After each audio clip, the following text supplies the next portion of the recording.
Good morning India. दोस्तों नमस्कार। दोस्तों हमारे चैनल की कहानियाँ आप तक रोज़ाना पहुँचती रहे, इसके लिए आप हमारे चैनल को सब्सक्राइब कर सकते हैं और इस वीडियो के पसंद आने पर आप इस वीडियो को एक लाइक ज़रूर करें। चलिए अब इस कहानी को शुरू करते हैं।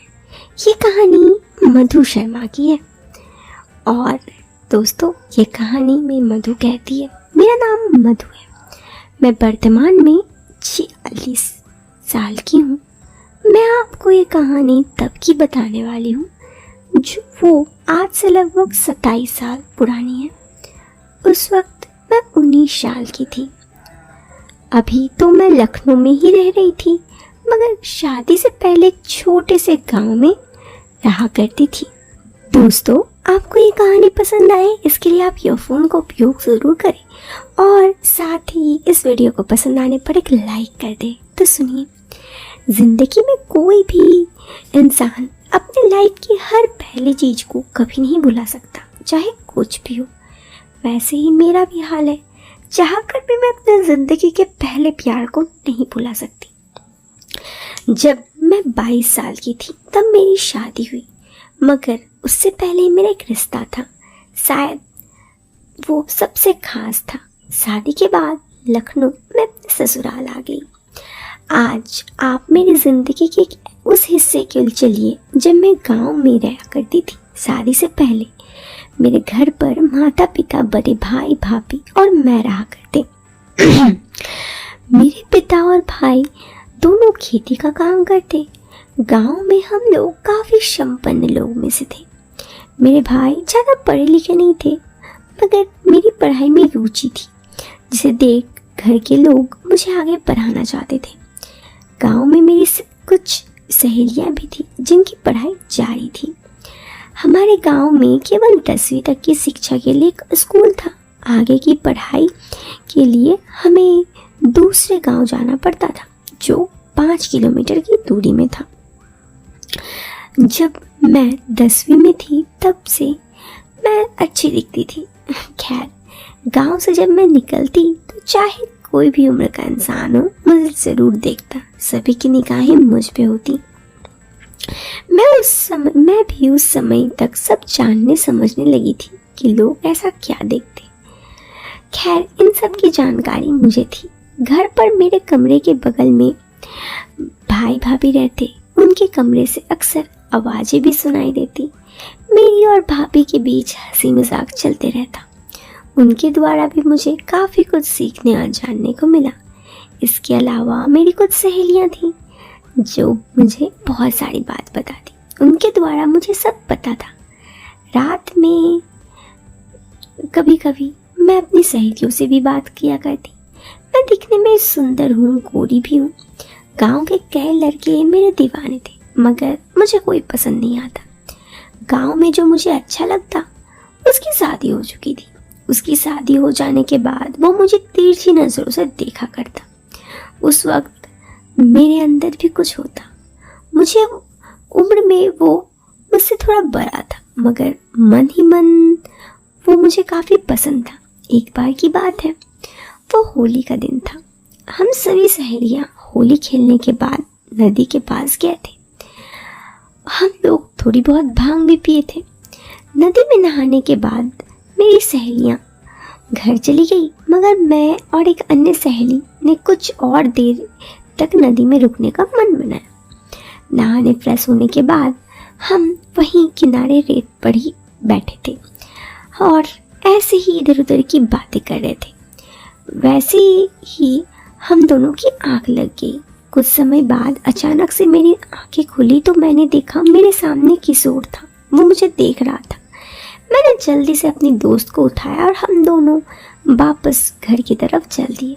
आधे रास्ते जाने पर मुझे याद आया कि मैं वहाँ अपने सूखे कपड़े वहीं भूल गई। मैं अपनी सहेली को साथ चलने के लिए कहा, मगर वो नहीं गई।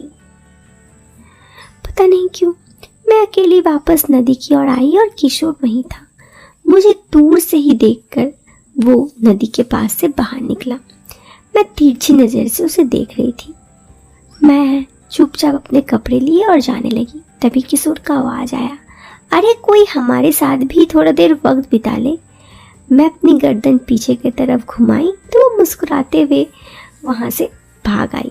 शायद मेरी मुस्कान का असर ये था कि वो रोज मेरे घर के आसपास चक्कर लगाने लगा। मेरे स्कूल के समय भी रास्ते में मुझे देखता और मुस्कुरा देता। कभी कभी मेरे चेहरे पे भी हल्की मुस्कान आ जाती। इस तरह मैं अपने गांव के स्कूल में 10वीं कर ली थी। अब मुझे आगे की पढ़ाई के लिए दूसरे गांव जाना था। मैं और मेरी 2 सहेलियां, हम तीनों लड़कियां ही वहाँ जाती थी। स्कूल के रास्ते में ही वो गांव कुछ दूरी पर किशोर का खेत पड़ता। वो रोज आते जाते वक्त मुझे निहारने लगा। मेरे साथ मेरी सहेलियां रहती इसलिए वो कुछ कह नहीं पाता, मगर एक दिन उसे मौका मिल गया।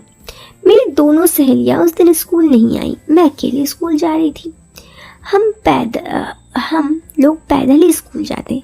गांव के बाद जब खेत का इलाका खत्म होता तो थोड़ा सा जंगल पड़ता। उस दिन किशोर ने मुझे अकेले स्कूल जाते देखा लिया था और जब मैं स्कूल से वापस आ रही थी तो मैंने देखा कि जंगल में किशोर बीच रास्ते में अपनी साइकिल लेकर खड़ा है। उसे देखकर मैंने अपनी चाल धीमी की।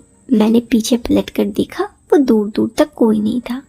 मैं समझ गई आज मुझे कुछ न कुछ जरूर बोलने वाला है। मैं जब उसके पास पहुंची तो उसके बगल से निकलने लगी। तभी उसने मुझे रुकने के लिए कहा। मेरे कदम वहीं थम गए। शायद मेरे कदम इसलिए रुके क्योंकि मैं भी उसे पसंद करने लगी थी। मैं अपनी नज़रें दूसरी तरफ किए हुए बोली, मुझे ऐसे क्यों रोक रहे हो? मुझे तुमसे कुछ बातें करनी है। मैं, क्या बात? मैं तुम्हें पसंद करता हूँ, बस यही बताने के लिए रोका। अगर तुम्हारे दिल में मेरे लिए कुछ है तो अपना जवाब देना, नहीं तो मैं दोबारा तुम्हें कभी परेशान नहीं करूँगा।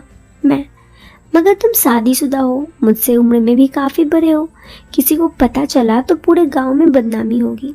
मुझ पर विश्वास करो, ऐसा कुछ नहीं होगा। किसी को पता नहीं चलेगा। ये बात केवल हम दोनों तक ही रहेगी। फिर तुमसे ज़्यादा डर तो मुझे है।